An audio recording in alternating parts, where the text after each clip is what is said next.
So let's look inside. So you'll notice that we've got colors on the boxes, right? So this is the blue box. You get this is one of 3 boxes that you get each week. And the blue box is full of herbs and flowers. So let's have a look what's in here. And Justin, our farm manager, our operations director, has made some nice notes for me up against the wall as well, so I can kind of see and remind myself, oh yeah, this is really, really cool. So what we've got, look at those colors in there. Nice, huh? So we got this guy, and this is a really cool one. This is something called Britton Shiso. So if you're familiar with Shiso, let me show you on the camera there. Yeah, so Shiso you'll have had probably at a Japanese restaurant. That's where typically it might be found. Often with sushi, you can sort of wrap things in this fragrant leaf as well. This is a Britton Shiso, and it's characteristic because you'll see the color on the underside. It's like this dark sort of really nice red, actually. And you've got some sort of gradiated color here as well. And it's similar in taste to a green Shiso, but sometimes just a little bit different in flavor, but also like that amazing vibrant color as well. And with this, you could do a lot of things. There's a lot of Shiso cocktails out there.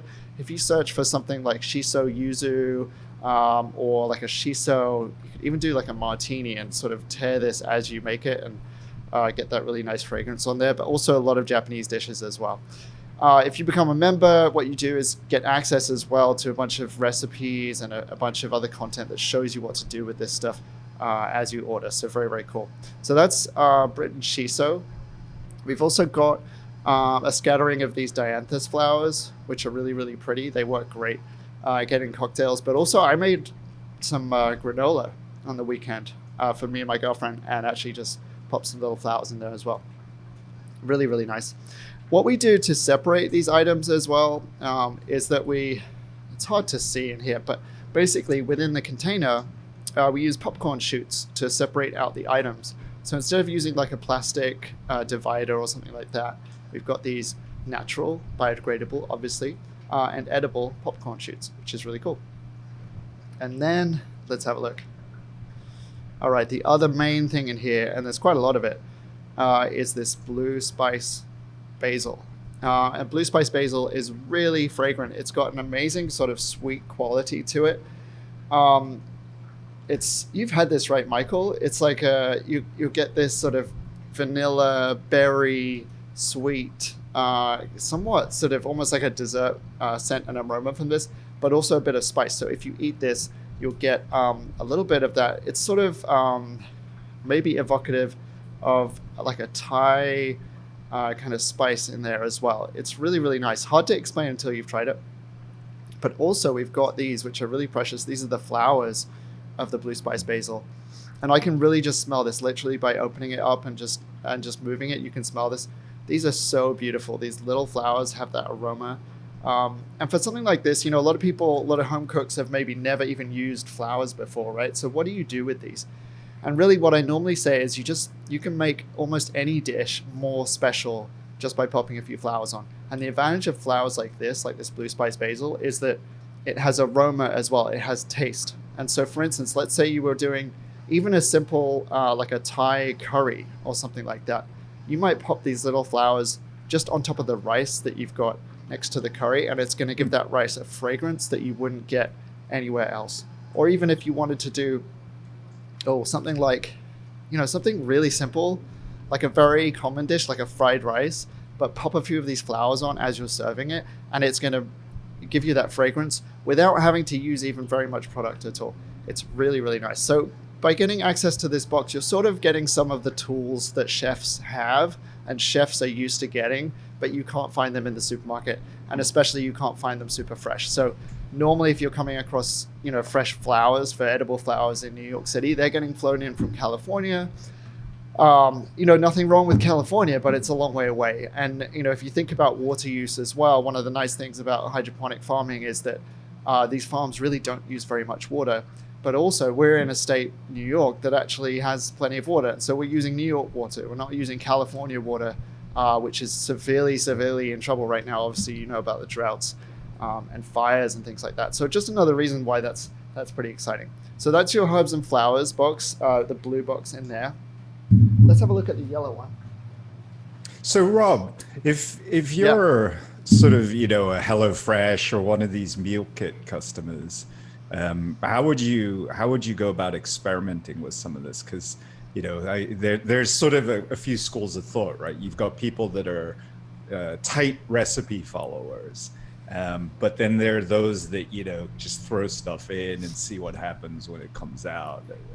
How did Yeah. you learn? I've had a sort of evolving relationship with food. When I was growing up, my mom was a really good cook, but I think as a family in the UK, which might be a common experience of a lot of American families as well, was, in the 80s, we didn't really know that many other cuisines. We really didn't know that many different ingredients. We certainly didn't go to fancy restaurants very often, or if at all.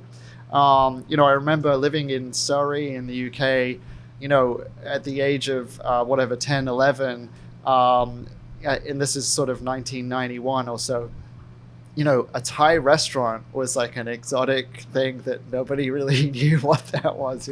And this is speaking as a family where we had traveled a fair bit. We lived in Australia, we had traveled through Singapore, and we'd been through, a bunch of different countries, but that familiarity with kind of foreign food was not there, right? And so contrast that to now, if I go back to my parents' place in Melbourne now, like, it could be very, very normal for us to eat Vietnamese food for lunch and then go and eat, at, a restaurant that represents part of Africa, for instance, or something like that. So it's something that's really evolved. And personally, I think one of the big learning experiences for me was going off to college, and a good friend of mine who was my roommate, actually he was a Chinese British guy, but from Manchester, so very contrasting accent to what you might expect.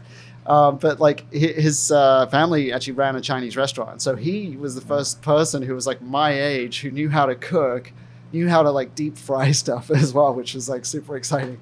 But yeah, I sort of learned from that. But then gradually, I got really more and more into plant-based food and cooking with fresh plant ingredients, and eventually took culinary classes through Matthew Kenny's school in Thailand and LA. So long story short, got in touch, finally was sort of confronted with a lot of different ingredients, and also living in Japan, of course, as you know, Michael, like just the access to fresh, really high quality ingredients there is really, really, unsurpassed. So that was an exciting thing, but it just takes time in my experience. Like it takes exposure to food. Some people get that early on, some people get it later.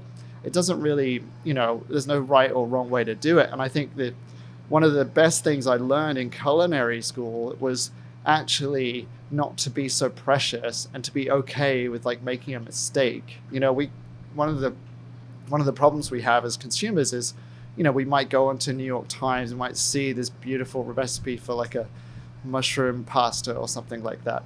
But, you have like one chance to make it with one recipe with one set of ingredients. And if you screw it up, you feel like a complete failure, don't you? Because like you put all this energy into it. Whereas if you go into any good commercial kitchen, you've got chefs in there experimenting all the time and making a lot of mistakes and being okay with it. All right, yeah, it doesn't taste that great this time. But then if you think about, okay, could I put, more acid into this? Could I change the texture? Could I cook this for a different amount of time? After tweaking things just a little bit, you can end up with something that's really fantastic. And so that process of kind of refining and improving, I think that's something that, people should try to do. And kind of to bring it all the way back to your original question, like if you think about Blue Apron, HelloFresh, Purple Carrot, these meal kit places, I think they're great for a lot of people to just try out like some slightly more complex dishes without having to think through every step. And personally, I know when I'm looking at a complex recipe, I'm trying to disentangle process from ingredients. And, if you're just next to a chef and they just say, hey, I got these carrots, like let's chop them a certain way, that's really easy to get. But when you see that on a page and it's combined with this, and then you got to put the oven on at the right time, it can seem a bit overwhelming. And so I think those meal kits can be, fantastic for some people. And certainly if you look at, the products that we have, these can fit really well into a meal kit scenario. So, look at these. Oh, these are beautiful. This is the micro box, and you've got some super nice colors here. I'm not good at getting the light, am I? There we go. Yeah. look at something like this. You've got amaranth, which is this beautiful reddish colored micro. Amaranth, you might have had the grain, tiny. It's not really a grain, but there's a tiny thing that looks like a grain. This is the same plant, but to get the grain, you'll need to grow this thing huge and huge. You've got some amaranth in here. You've got some micro broccoli. I don't think you should test me exactly on which one, because these look very similar. But micro broccoli, micro arugula. You've got a red streak mizuna in there. Oh, and one that's really cool. Not that the others aren't. Am I going to find this? I don't want to pull all this out. There is some Lambourne snap peas in here. So Calvin Lambourne was a bit of a legend in the pea industry. Invented like the sugar snap pea, refined a bunch of different varieties and stuff. His son Rod Lambourne now distributes those peas. Sadly, Calvin passed away, I think, 18 months ago or so. But those peas are still available, and we work with them to source these really, really beautiful pea shoots.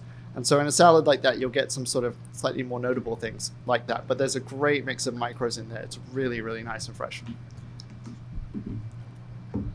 I realize I'm talking a lot, Michael. You can feel free to chip in. But that is the yellow box. And next, we have the red box. So in every delivery, right, you get red, yellow, blue. The red is baby greens. So baby greens are normally grown out a little bit longer, right? So for the micros, you're talking about maybe 17 days to 20 days, depending what it is. The baby greens might be more like 23 to 28 days. It depends. Some of them are faster, like a radish. For instance, we do have, this is a baby rainbow chard. So you'll see the yellow stem. Some of them have more of a red stem. Really, really nice. We've got some Rambo radish in here. We've got wildfire lettuce. We've got Toscano kale. We've got red kale. So you've got a big mix and stuff in there. Oh, you know what? I think I read this wrong. The Lambourne peas are in this one. That's why I couldn't find them. Yeah, so this is the Lambourne pea. So what we're trying to do is give you a bit of variety there. So you've got some things that are more crunchy, more flavorful. You've got some things that are softer. I think it's a really, really great little mix of baby greens that you just are not going to get this in the store. So that is the box. And as a reminder, what happens is you get this in the bag, it comes every week, delivery to Brooklyn or Manhattan. Then the next week we come and we pick up your used containers, we give you the new ones. What we also do in there is we give you a little surprise as well. I don't have the surprise with me because it's a surprise, but every week you get a different surprise. It's really, really cool. And that is the end of my QVC home shopping demonstration. But hope that makes sense. That's our box this week.